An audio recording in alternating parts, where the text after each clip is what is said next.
ఇక్కడ కనిపిస్తున్న ఈ మహిళ పేరు నూరీ మహమ్మద్. ఈమె ఒక ట్రాన్స్జెండర్. చిన్నతనం నుండి ఎన్నో అవమానాలు, అవహేళనలు ఎదుర్కొంది. తల్లి చనిపోవడంతో తండ్రి మరో పెళ్లి చేసుకున్నాడు. దాంతో సౌతి తల్లి నానా కష్టాలు పెట్టడం మొదలుపెట్టింది. సౌతి తల్లి పెట్టే టార్చర్ భరించలేక, చుట్టుపక్కల వాళ్ళు చేసే అవమానంతో ఇంట్లో ఉండలేక 13 ఏళ్ల వయసులో ఇంట్లో నుండి వెళ్లిపోయింది. అలా దొరికిన పనులు చేసుకుంటూ బ్రతకడం మొదలు పెట్టింది. కానీ అక్కడ కూడా నూరిని అందరూ ఎంతగానో అవమానించేవారు. దాంతో ముంబైకి వెళ్లి అక్కడ బ్రతకాలనుకుంది. కానీ ముంబైలో దత్త అనే ఒక ఆర్మీ వ్యక్తిని కలుసుకుని తనతో ప్రేమలో పడింది. అప్పుడే దత్త అంగీకారంతో ట్రాన్స్జెండర్ గా మారి దత్తని పెళ్లి చేసుకుంది. అలా పెళ్లి తర్వాత 16 ఏళ్లు సంతోషంగా జీవితం గడిపింది నూరి. కానీ దత్త 1985లో ఒక ప్రమాదంలో మరణించాడు.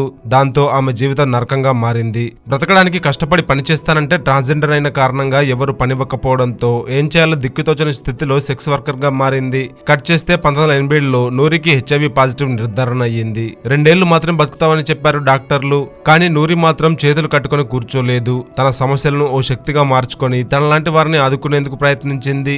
SIP మెమోరియల్ ట్రస్ట్ అనే సంస్థని స్టార్ట్ చేసింది. ఈ ట్రస్ట్ ద్వారా HIV సోకి తల్లి ప్రేమకు దూరమైన 400 మందికి పైగా పసిబిడ్డలకు ఆశ్రయం ఇచ్చి వాళ్లకు తల్లి ప్రేమను, విద్యను, భవిష్యత్తును అందిస్తోంది. ఇది ఒక ట్రాన్స్జెండర్ స్టోరీ కాదు. కష్టాలను ధైర్యంగా ఎదుర్కొన్నప్పుడే జీవితానికి అసలైన అర్థం అని చాటి చెప్పిన నూరి మహమ్మద్ స్టోరీ.